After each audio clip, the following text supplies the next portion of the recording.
For what feels like forever, we've been hearing that a cashless future is not just coming, it's inevitable. But what if that whole story is flipping on its head? Today, we're diving into the pretty shocking reason why some of the most digitally advanced countries on Earth are suddenly telling their own citizens to stock up on good old-fashioned physical cash.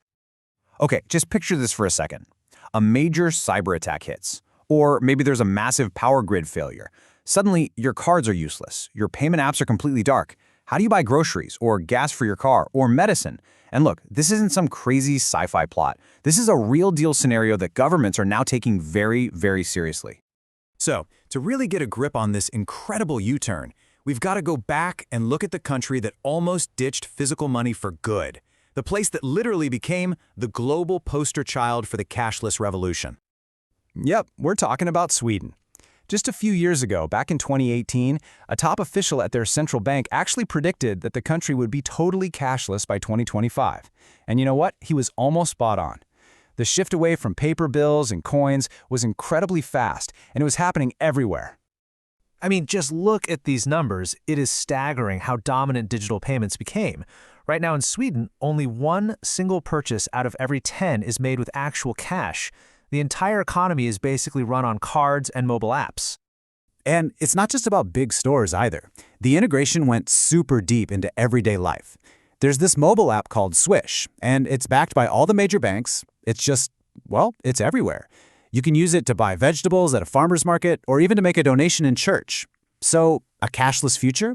It wasn't just some abstract possibility, it really felt like it was already here. But then, well, reality hit. Hard. What looked like a perfect digital utopia was about to run headfirst into a very harsh geopolitical wall. Look, Russia's war in Ukraine sent absolute shockwaves across Europe. And with it came this terrifying rise in hybrid warfare, especially cyber attacks. Suddenly, everyone woke up to just how fragile and vulnerable all of our interconnected digital systems really are. A whole new sense of urgency took over. And that right there was a fundamental shift. The priorities for how a country runs its financial system changed almost overnight. The whole conversation flipped. It wasn't about how can we make this more convenient anymore. It was how do we make sure this thing can survive a crisis. And we're not just talking about think pieces and academic debates here. This new reality led to some really stark, official warnings, coming directly from the people at the very top of government and finance. I mean, listen to this. It doesn't get more blunt than this quote from Erik Thedéen, the governor of Sweden's central bank. The head of the central bank in what is supposed to be the world's most cashless society is saying point blank, we need cash for when it all goes wrong. But why? And he explains exactly why. Cash has this one incredible, almost magical feature that digital money simply doesn't have. It works when absolutely everything else fails. Power's out, internet's down, it doesn't matter. Cash just works. It's the ultimate offline system you can trust. And it's not just Sweden either. This is happening all over. The Dutch central bank, they're telling people to keep up to 500 euros at home. Sweden's Riksbank is recommending enough for about a week of essential supplies. And Norway's government is explicitly telling people to hold on to cash as a direct defense against cyber threats. In fact, Norway is taking this to a whole new level. They've gone way past just giving advice. They've passed actual laws that force retailers to accept cash. And if they don't, they face penalties. I mean, that is a complete 180 from where things were heading just a few years back. So all of this really points to this fascinating modern digital paradox, right? The idea that sometimes our greatest conveniences hide our biggest weaknesses. It really boils down to this fundamental trade-off. On one hand, you have a digital-only system. Yeah, it's efficient, it's super convenient, it feels modern, but on the other hand, you have a resilient system, one that includes cash. It works when you're offline, it has built-in redundancy, and it includes everyone. The more you chase pure convenience, the more you might be sacrificing your ability to bounce back from a crisis.